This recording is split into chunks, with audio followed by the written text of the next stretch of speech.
નહીં, તારે. પણ એણે સરસ રીતે વાત મૂકી કે રાવણને એણે માર્યો જ નથી, રાવણને તો નિર્વાણ આપ્યું છે, એની પત્ની સાક્ષી છે. તુમ હું દિયો નિજ ધામ નિર્વાણ. રાવણના મોહને માર્યો છે. રાવણને, રામ કોઈ દી કોઈ વ્યક્તિને મારે જ નહીં, એના દુર્ગુણને એનો નાશ. તો સારી રીતે એને આટલો ટુકડો પેશ કર્યો. મને ગમે. તમને કાંઈક નવું નવું ખુદે ને તો મને કહેવાનું. હા, કારણ કે હું તાંબડી લઈને નાનો હતો ત્યારે લોટ માંગતો ને, એમાં બધા લોટને હું લઈ લેતો. બાજરાનો લઈ લઉં, ઘઉંનો લઈ લઉં, જુવારનો લઈ લઉં, મકાઈનો.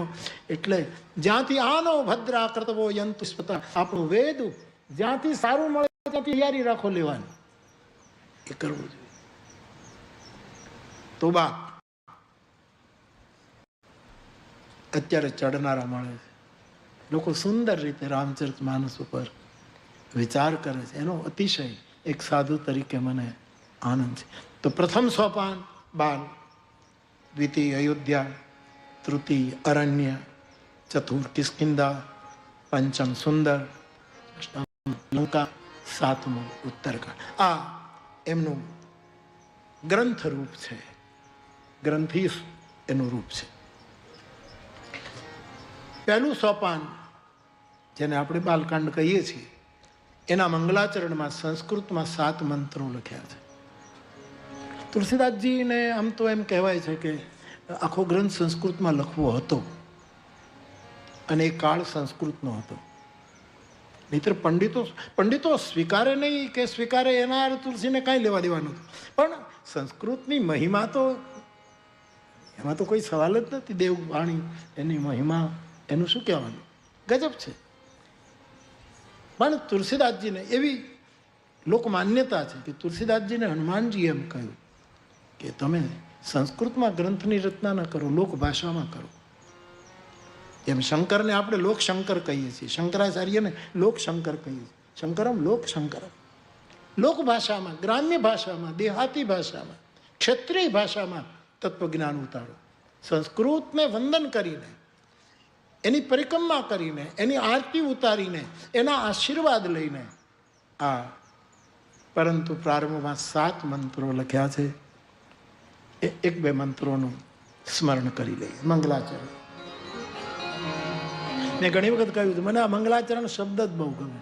પહેલા મંગલ આચરણ જ હોવું જોઈએ, મંગલ ઉચ્ચારણ નહીં. આપણે પહેલા મંગલ ઉચ્ચારણ જ કરીએ છીએ, આચરણ ગૌણ બને. અને આપણે હંમેશા મંગલાચરણને પ્રથમ કહ્યું કે આચરણ મંગલ છે.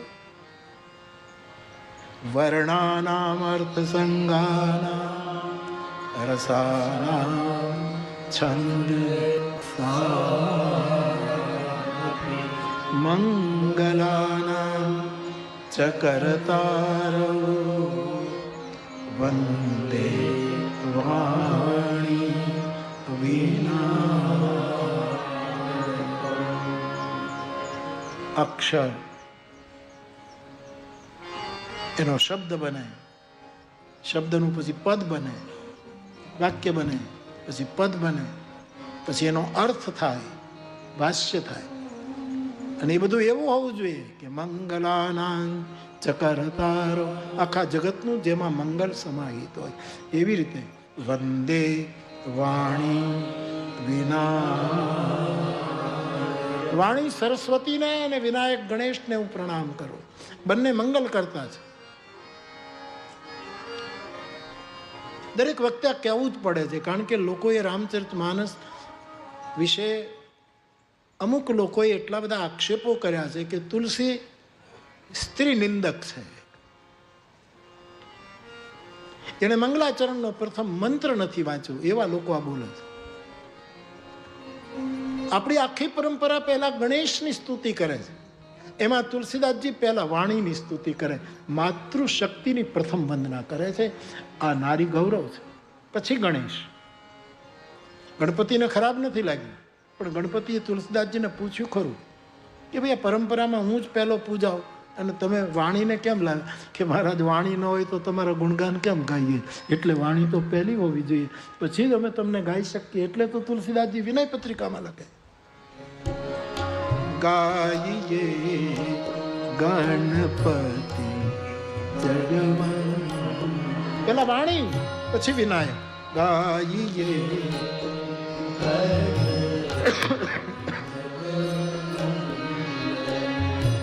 શંકર સુવન ભવાની નંદન,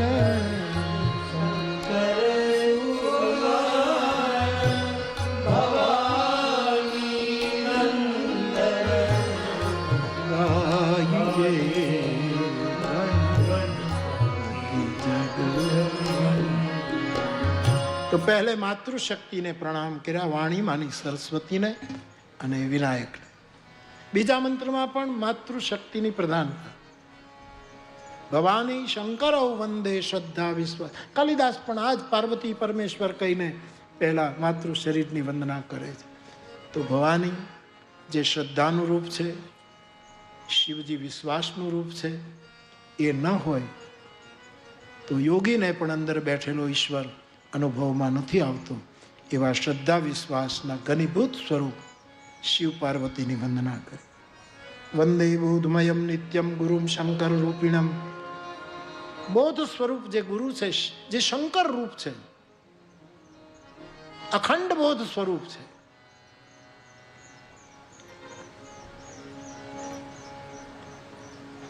એવા બોધ સ્વરૂપ ગુરુની વંદના કરી કે જેના આશ્રયે આવેલો વાંકો ચંદ્ર પણ જગતમાં પૂજ્ય બન્યો. જે અવળા છે, વિપરીત છે, વિમુખ છે, એને પણ પોતાના ભાલમાં સ્થાન આપી અને જગત પૂજ્ય બનાવે એવા બુદ્ધ પુરુષનું અહીંયા વર્ણન કર્યું. સીતારામ ગુણગ્રામ પુણ્યારણ્ય વિહારીણો. સીતારામના ગુણગાન રૂપી અરણ્યમાં નિરંતર વિચરણ કરને વાલા આદિકવિ વાલ્મીકી અને હનુમાનજી જે વિશુદ્ધ વૈજ્ઞાનિક છે, આવું તુલસીદાસજીએ કહ્યું. વૈજ્ઞાનિક ખરા, પણ વાલ્મીકી પણ વૈજ્ઞાનિક, હનુમાનજી પણ વૈજ્ઞાનિક, પણ વિશુદ્ધ વૈજ્ઞાનિક. જે વિજ્ઞાન વિશુદ્ધ નથી એ કેટલો સંહાર કરી રહ્યું છે, કેટલી હિંસા કરી રહ્યું છે. એટલે ગાંધી બાપુએ ઠીક કહેલું કે સંવેદનહીન વિજ્ઞાન સામાજિક પાપ છે. આવું ગાંધીનું સૂત્ર છે. સંવેદના હોવી જોઈએ. તુલસીદાસજી વિજ્ઞાનને બહુ જ મહત્વ આપે, બહુ જ મહત્વ આપે. રામચરિત માનસ આજે જે બ્રહ્માંડની શોધો ચાલે છે, આજનું જે વિજ્ઞાન હરણફાળ ભરી રહ્યું, મારે હું વિનય કરું કે એક વખત રામચરિત માનસનું ઉત્તરકાંડમાં જે વિજ્ઞાન છે એ કોઈ વૈજ્ઞાનિકના હાથમાં પડી જાય તો એને ઘણા રહસ્યો ખુલશે. હા, ઘણા ખુલી શકે. આપણે તો વૈજ્ઞાનિક નહીં એટલે આપણે એટલું બધું ખોજ ન કરી શકીએ. એવા વિશુદ્ધ વૈજ્ઞાનિક હનુમાનજી, વાલ્મીકીજીની તુલસીદાસજી વંદના કરી. સીતાજીની વંદના, આદિશક્તિ પરાંબાની વંદના કરી. ભગવાન રામની વંદના કરી. અને 7મા શ્લોકમાં નાના પુરાણ નિગમાગમ સંમતમ યત રામાયણે નિગદિતમ ક્વચિદન્ય તોપી. મારા શાસ્ત્રમાં વેદ પુરાણ શાસ્ત્ર બધું જ છે, અને થોડુંક કદાચ તમને ક્યાંય ન મળે એવું પણ આમાં છે, જે મારા ગુરુની કૃપા છે, જે તુલસીની નિજ અનુભૂતિ છે. એટલે ક્વચિદન્ય તોપી. અને હેતુ સ્વાંત સુખાય, મારા અંતઃકરણના સુખ માટે હું આ ગ્રંથને પ્રબંધ કાવ્યોમાં ઉતારી રહ્યો છું, ભાષામાં અને ઉતારી રહ્યો છું. એમ કહીને 7 મંત્રોમાં, આ 7 મંત્રો શું કામ? એના માટે વિદ્વાનોના બહુ ભાષ્યો છે. કારણ કે આપણે ત્યાં અધ્યાત્મ જગતમાં પણ 7નો અંક બહુ જ મહત્વનો ગણાય. આપણા સંહિતાના ઋષિઓ એવું કહે, સંહિતાના સ્મૃતિકારો એવું કહે છે કે રાત્રિએ યુવાનો તમે ખુલ્લામાં સુવો જો ગમે તો, અને સપ્ત ઋષિઓનું દર્શન કરો તો સ્મૃતિકારો સ્પષ્ટ કહે છે કે તમે વિચારશીલ બની જાઓ. એક એક ઋષિ પાસેથી તમને વિચારના અભિષેક થાય અને માણસ વિચારશીલ બની જાય. ખાલી વિચારક નહીં, એની સાથે શીલ. હા, વિચારની સાથે શીલ હોવું એ બહુ જ, એ સપ્તઋષિની સાધનામાં આવું બતાવ્યું છે સ્મૃતિકાર. સપ્તઋષિઓ 7 છે. આકાશ 7, પાતાળ 7, સમુદ્ર 7, યજ્ઞના સમિત 7, માનસના સોપાન 7, 7 વર્ષનો થાય ત્યારે યજ્ઞોપવીત અપાય, 7 ટુકડે માણસનું ડેવલપ થાય છે, માણસની ઉર્ધ્વ ગતિ થાય. આ બધાના 7 અંક લાગે. ભાગવતની કથા 7 દિવસ. અમારે દાદા આપણે નડિયાદ પાસે, કયા દાદા? ડાયા દાદા નહીં રહ્યા. ડાયા દાદા તો એક નાનકડું પુસ્તક બહાર પાડ્યું, એમાં 7 વસ્તુ કેટલી મહત્વની, 5 કેટલી છે, નાની એવી પુસ્તિકા, બહુ જ વાંચવા જેવી. 7 આ તો ગાયનનું શાસ્ત્ર છે, ગાવાનું, સંગીતના સૂર 7. તો બાપ 7 મંત્રોમાં મંગલાચરણ કર્યું અને પછી 5 સોરઠામાં લોકવાણીમાં આપણા બધા જ મહાપુરુષો પોતાની લોકબોલીમાં. કબીર સાહેબ કાશીમાં રહ્યા, પંડિતોની વચ્ચે રહ્યા. મને જરાય શંકા નથી સાહેબ, સદગુરુ સાહેબ, કબીર સાહેબ ધારત તો એના ઉપર સાહેબની એટલી કૃપાથી કે બધા જ વિદ્વાનોની બુદ્ધિ શૂન્ય થઈ જાય એવું સંસ્કૃત બોલી શક્યા હોત, પણ એને લોકો દેખાતા હતા. એને લોકો એટલે ધાઈ આખર લઈને આવ્યો આ મહાપુરુષ, સાધુ કડી બોલી લઈને આવ્યો. ક્ષત્રિય બુદ્ધ તો રાજઘરાનાના પુરુષ છે, ભણેલા ગણેલા માણસ. એ તો સંસ્કૃત જાણે, પણ છતાંય ગ્રામ્ય ભાષામાં ગ્રંથ. મહાવીર સ્વામીએ પણ આ જ કામ કર્યું.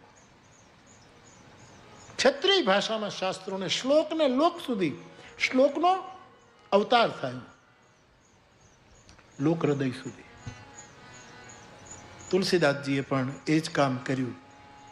5 સોરઠા ભાષામાં ઉતાર્યા, પ્રાકૃત રચના શરૂ કરી અને એમાં 5 દેવની વંદનાનું મને તમને સૂચના આપી.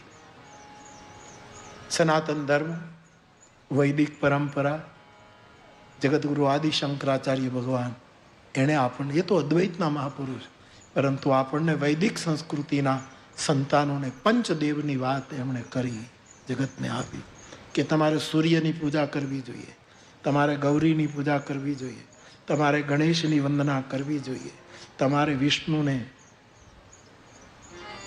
દુર્ગાની પૂજા, સૂર્યની પૂજા, ગણેશની પૂજા, વિષ્ણુની પૂજા, શંકર ભગવાનની, આ 5 દેવની વાત એમણે મૂકી.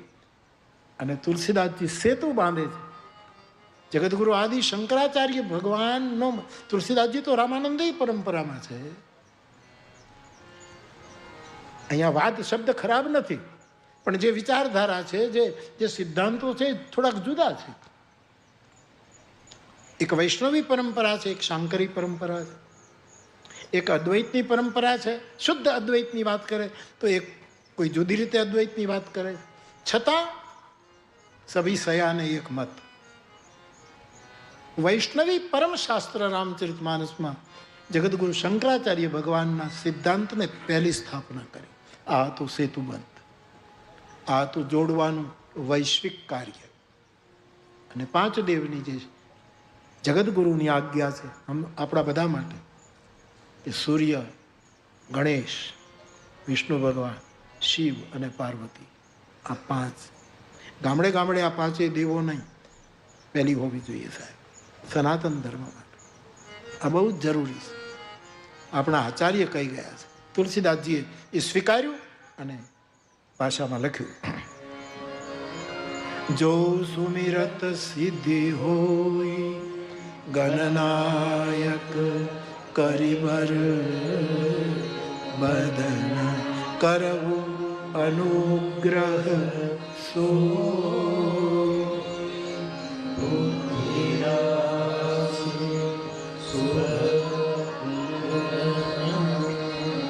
પહેલા ગણેશની વાત કરી, પછી મૂક હોય બાચાલ પંગુ ચડે ગિરિબર ગહન. પાંગળો માણસ જે અપંગ છે એ શિખર ઉપર ચડી જાય. સૂર્યનો સારથી અરુણ અપંગ છે, એનો પગ પહેલો છે, એમ કહીને સૂર્ય તરફ સંકેત કર્યો કે સૂર્યની પૂજા થવી જોઈએ. નીલ સરોરુહ શ્યામ તરુણ અરુણ બારી જય નયન કરહુ સુમમ ઉરધામ સદા છીર સાગર ભગવાન વિષ્ણુની વાત કરી. કુંદ ઇન્દુ સમદેહ ઉમા રમણ કરુણા અયન શિવ અને પાર્વતી, આ 5 દેવની વાત આપણા સનાતન ધર્મમાં છે. આ 5 દેવોનો અનાદર કરે અથવા તો એનું ખંડન કરે અથવા તો જે કંઈ કોઈ કરે તો સમાજનો એ સનાતન ધર્મનો અપરાધ છે. મારા ગામડાના ભાઈ બહેનો, આપણા ગામમાં જગદંબા, શિવ, ગણેશ અને સૂર્યની સાથે તો આપણો ગામડાનો નાતો હોય જ થાય, કારણ કે આપણે સૂર્ય સાથે તો જોડાયેલા. પણ આ 5 દેવોની વાત કરી. યુવાન ભાઈ બહેનોને એટલું જ કહેવાનું કે તમે સૂર્ય નમસ્કાર ન કરો, ચાલો કરો તો બહુ સારું. સૂર્યને જળ ન ચડાવો તો બહુ સારું. પરંતુ સૂર્યની વંદનાનો વિશાળ અર્થ વ્યાસપીઠ હંમેશા કરતી રહી કે સૂર્ય વંદના એ પણ છે કે હું અજવાળામાં જીવવાનો સંકલ્પ કરું છું. અંધારામાં આ સૂર્ય વંદના છે. તમસો માં જ્યોતિર્ગમય, મને પ્રકાશના અમે પૂજક છીએ. આવું રહેવાનું, અમારે અજવાળું ખપે. પ્રકાશના આપણે પૂજક છીએ એ સૂર્યની. બાકી સૂર્યને નમસ્કાર કરવાના, જળ ચડાવવાનું આ તો કરવું જ રહ્યું. પણ ન થાય કદાચ તો ખાલી આ ભાવ સૂર્ય વંદના છે. બીજું, ગણેશ વિવેકના દેવતા છે. આપણે વિવેક ન ચૂકીએ. વિવેકશીલ બનીએ એ ગણેશ પૂજા છે. વિઘ્નો હટી જશે. વિવેકી માણસને વિઘ્નો બહુ સતાવશે નહીં. એ માણસ પોતાના વિવેકથી ક્ષીર નીર કરી અને બહાર નીકળી જશે. વિવેકને વિઘ્ન નહીં નડે, કારણ કે વિવેકનો દેવતા ગણેશ. ત્યાર પછી ભગવાન વિષ્ણુ, પરમાત્મા નારાયણ, શ્રીમન નારાયણ, લક્ષ્મી નારાયણ, આદિ નારાયણ, જે આપણે બદ્રીનાથમાં બિરાજે છે, નર નારાયણ, એ નારાયણની વાત કરું છું. એ પરમાત્મા વિષ્ણુ જે ક્ષીરસાગરમાં, એનો અર્થ એમ છે કે વિષ્ણુ એટલે વ્યાપક. આપણો દ્રષ્ટિકોણ વ્યાપક હોવો જોઈએ, કૂપમંડુકતા ન હોવી જોઈએ, વિશાળ દ્રષ્ટિ હોવી જોઈએ આપણે. એ વિષ્ણુની પૂજા છે. વેદમાં પુરુષ સૂક્તના 1-2 મંત્ર આવી ગયા. ભગવાન બ્રહ્મદેવતાઓ બોલતા હતા ત્યારે તો પુરુષ સૂક્તમાં જ્યારે વિષ્ણુ ભગવાનની કેટલા વિસ્તારપૂર્વક એનું વર્ણન છે સાહેબ. સંકીર્ણ નથી, વ્યાપક. જેના વિચારો વ્યાપક હશે એને વિષ્ણુની પૂજા કરી છે, એને વિષ્ણુની વંદના કરી છે. બાકી તો વિષ્ણુની પૂજા કરવી જોઈએ, પણ કદાચ આપણે ન કરી શકીએ તો દ્રષ્ટિકોણ, બહુ નાની દ્રષ્ટિ લઈને આપણે જીવીએ છીએ. વિશાળ દ્રષ્ટિકોણ એ વિષ્ણુ વંદના છે. અને શિવની વંદના એટલે બીજાનું શુભ થાય. મારા લાભમાં ગમે તેટલી હાનિ થાય, પણ બીજાનું શુભ થાય, બીજાનું કલ્યાણ થાય એવો ભાવ રાખીને જીવવું એ શિવ વંદના છે. અને દુર્ગા શ્રદ્ધાનું પ્રતીક છે. કોઈ પણ ઘાત મારા ઉપર આવે તો ચાલશે, મારી શ્રદ્ધાને ઘાત ન થવી જોઈએ. મારી શ્રદ્ધા જીવંત રહેવી જોઈએ. ત્રિવિધા ભવતી શ્રદ્ધા. યોગેશ્વર કૃષ્ણ કહે, અર્જુન 3 પ્રકારની શ્રદ્ધા છે: સાત્વિકી, રાજસી, તામ આદિ. શ્રદ્ધા અખંડ રહેવી જોઈએ. કવિતાનો દિવસ છે, જલન માત્રી સાહેબને યાદ કરવું.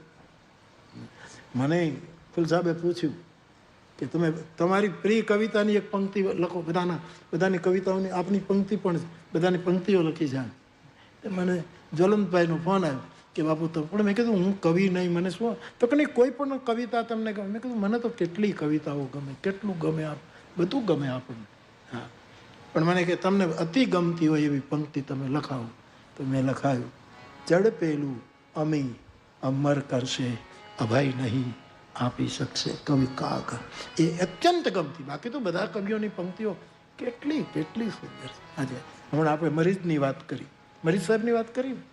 આપણને તો બધું ગમે. આપણને બધું ગમે ને એ ઘણા નથી ગમતું. તકલીફ આવે. હવે આનું કરવું શું છે? આપણને બધું ખરેખર મને બધું જ ગમે. કેવું કેવું સુંદર લખે છે લોકો. એ બધું આમ કરવા જઈએ તો એક કરતાં એક ચડિયાતું આપણે મારે તરત જવાબ આપવાનો હતો અને મારા હૃદયમાં બેઠેલી આ પંક્તિ. બહુ સાહસ કરીને મેં નિવેદન કરેલું કે સાહિત્યનું નોબેલ પ્રાઇઝ આપવામાં જો હું હોઉં અને મારું કોઈ માને તો હું આ પંક્તિને સાહિત્યનું નોબેલ આપું. મંથનની ગોળીને તળિયે ઝેર હશે તો નીકળશે, અને કાં જગ સળગીને ભસ્મ થશે, અને કાં કોઈ જટાધર જાગી દેશે. આંચકેલું અમૃત અમર કરી દેશે, કોઈ દિવસ અભય નહીં કરી શકે. કેટલો વૈશ્વિક સંત! એટલે મેં મારા અક્ષરમાં એણે મારા અક્ષરમાં છાપી નાખ્યું. પછી મને ચિંતા એ થઈ કે આ જડપેલામાં જબલાનો જો હોય કે જમરૂખનો જો હોય, એ આ સાહિત્યકારોની તકલીફ આ એ ભૂલ કાઢે યાર કે આમાં જબલાનો જો હોવો જોઈએ કે જમરૂખનો જો હોવો જોઈએ. આપણને કાંઈ એની ખબર ન પડે. આપણને તો એવું છે. પણ જલન માતૃ સાજનો યાદ કરું, શ્રદ્ધા ન હોવું વિષય તો પુરાવાની શી જરૂર. કુરાનમાં તો ક્યાંય પયંબરની સહી નથી. કેટલી મોટી વાત આ માણસે કરી. એમ તો કેટલી નાઝીરની પંક્તિઓ કવિતામાં આપી શકું, નીતિનભાઈ નહીં આપી શકું. સોને મઢેલું નામ છે સાધુ. હા, કેવી કવિતા લખી છે.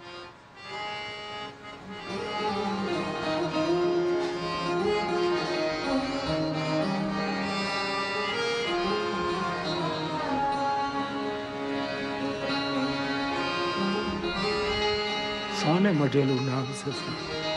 ખુશ રહો બા. રામચરિત માનસમાં સબવિધિ સાધુ એક જ વાર શબ્દ આવ્યો. સબવિધિ ચારે બાજુથી હર એંગલથી સાધુ હોય એવો એક વાર શબ્દ, અને તે ભરત. સબવિધિ સાધુ કેવલ એકમાત્ર. બીજું પરમ સાધુ શબ્દ કેવલ એક વાર. અને મને કહેવા દો, સાધુતા શબ્દ કેવલ એક વાર. આનો કોઈ જોતો નથી. આની આરે કોઈ ઊભું ન રહી શકે. બેજોડ છે આ શબ્દ છે. સકલ અસ્તિત્વનું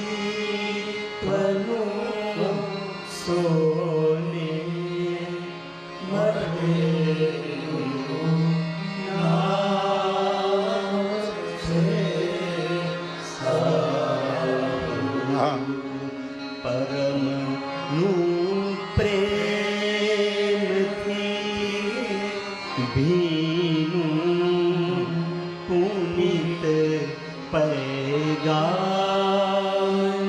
છે સાધુ. ઘડી ભરમાં જ ઓગળશે બધી એ થાક અંદરનો. ઘડી ભરમાં જ ઓગળશે બધો એ થાક અંદરનો. ભટકતા જીવનો એ ભીતરી વિશ્રામ છે સાધુ. આખી આખી ગઝલ આમ આમ મુકુટ છે. કોક શેર મુકુટ મણી છે, પણ મુખડો તો છત્ર છે.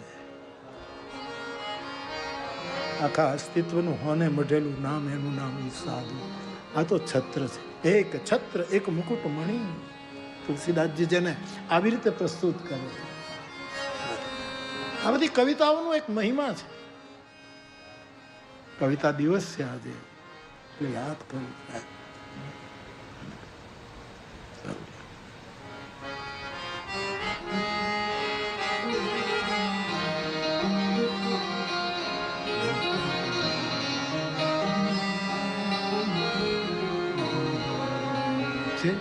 જરાય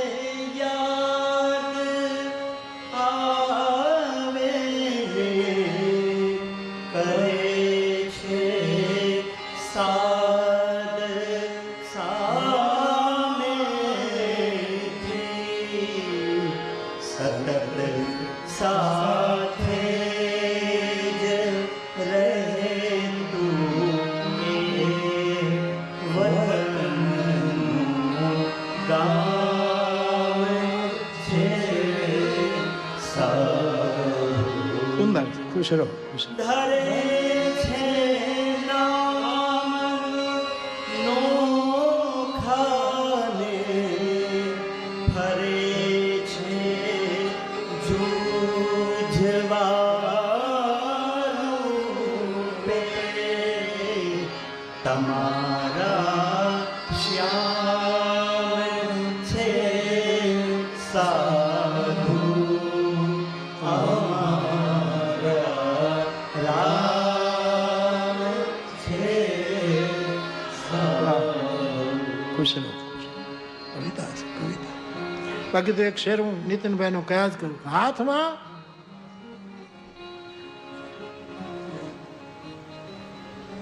પાસા નથી તો શું થયું? હાથમાં પાસા નથી તો શું થયું? ઝૂકટું તો મનમાં રચાતું હોય છે. ઝૂકટું તો મનમાં રચાતું હોય. એવી તો કેટલી ગઝલો, કેવી કેવી. મનોજભાઈને યાદ કરું. શતાયુ હોય એને પૂછો કે ક્યારે કેટલું ને કેવું જીવાયું છે. એ શતાયુ થઈ ગયા હોય. શું ગઝલ છે. હમણાં જો આપણે સ્વામી, શું નામ બે ભાઈ છે, શ્યામ, એમને મારી પાસે આ ભૈરવીમાં ગઝલ રજૂ કરી. એટલી સુંદર ગાય ભૈરવ. અને આજે ઓલા ચોખા નાખ્યા ને એ એનું જ છે. એને એમ નથી વાત એની એને કહ્યું બહુ બહુ પેલું કરે, બહુ મજા ને બેન. મને યાદ નથી પણ જે શતાયુ હોય એને પૂછો કે ક્યારે કેટલું અને કેવું જીવાયું છે. અને છેલ્લી પંક્તિ તો કહે કે તમારે મન ગઝલ મનોરંજન, મારે મન તો પ્રાણવાયુ છે સાહેબ. તમારે મન કદાચ ચોપાય મનોરંજન, મારા માટે તો પ્રાણવાયુ છે સાહેબ. અમારું તો આ જીવન છે, આને લીધે જીવાય છે. કેવી કવિતાઓ લખે. આપણે દશાનંદના દેશમાં રહીએ છીએ પણ એમાં માયલો જટાયું છે.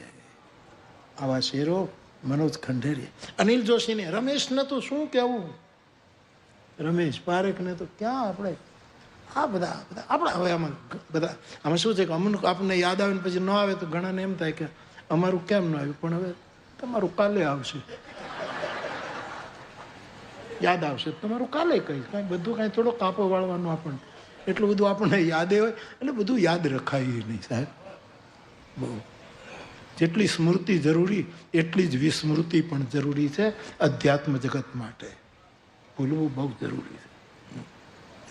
પણ મને તો આ બધાને સાંભળવું એટલે આપણે તો કેવું કેવું લખે છે બધા સાહેબ. શું આનંદ.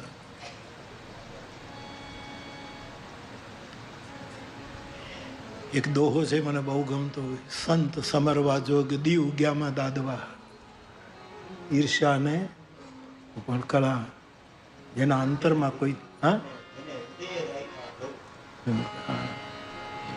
બહુ બહુ સરસ છે. ખેર છોડો. તો વિશાળ દ્રષ્ટિ, બધાનું શુભતા એ શિવ અભિષેક અને આપણી શ્રદ્ધા. એટલે મને નાઝીર યાદ આવ્યા. શ્રદ્ધા ન હો વિષય તો પુરાવાની શી જરૂર, કુરાનમાં તો ક્યાંય પયંબરની સહી નથી. બધા કવિઓ સુરેશભાઈને યાદ કરીએ તો એનું કેટલું કેટલું. હરીન્દ્રભાઈ તો કચ્છના છે, એનો માણસ છે સાહેબ, કચ્છનો જણ છે. કેવું કેવું લખ્યું છે. ખેર બધા કવિઓને વંદન, એની કવિતાઓને નમન કરું છું, બધાની રચનાઓને પ્રણામ કરું છું. તો શ્રદ્ધા બહુ જ મોટી વસ્તુ છે. તો પંચદેવની વાતો કરી અને પછી બંદવ ગુરુપદ કંજ કૃપા સિંધુ નર રૂપ હરી. ગુરુના ચરણ કમલની વંદના કરું છું. એ મનુષ્યના રૂપમાં છે પણ મારા માટે હરિ છે. એનો આકાર મનુષ્યનો છે, એના વિચારો વિષ્ણુના છે, બ્રહ્મના છે. એનું સ્થૂળ રૂપ મનુષ્ય છે, નર છે, પણ એનું ભીતરી હરિરૂપ છે. એવા ગુરુની વંદના કરી, જેના વચન સૂર્યની કિરણ સમાન છે, મોહનો નાશ કરે એવા ગુરુની વંદના કરી છે. અને ગુરુમાં 5 દીવો આવી જાય જો આપણી શ્રદ્ધા હોય તો. ગુરુ ગૌરી છે, ગુરુ ગણેશ છે, ગુરુ મહાદેવ છે, ગુરુ વિષ્ણુ છે, ગુરુ સૂર્ય છે, અને એના વચનો કિરણ જેવા સૂર્યના કિરણો. તો ગુરુમાં બધું જ આવી જાય. ગુરુ વંદના કરી અને પછી રામચરિતમાનસનું પહેલું પ્રકરણ ચોપાઈઓમાં ગુરુ વંદના અથવા તો ગુરુ મહિમા એની 2-3 ચોપાઈઓ. બંદવ ગુરુ પદમ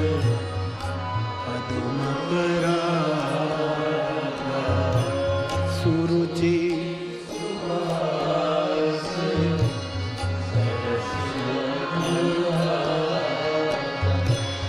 અમિય મુરીમય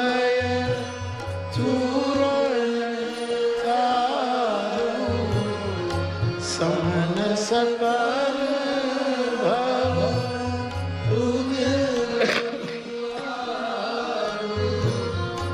સુકૃત સંભો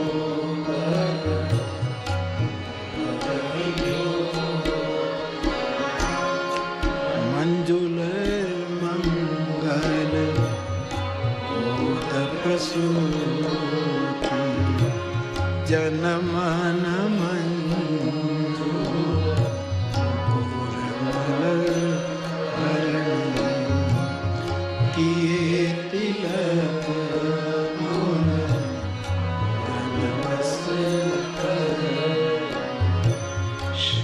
ગુરુપદ રજ મૃદુ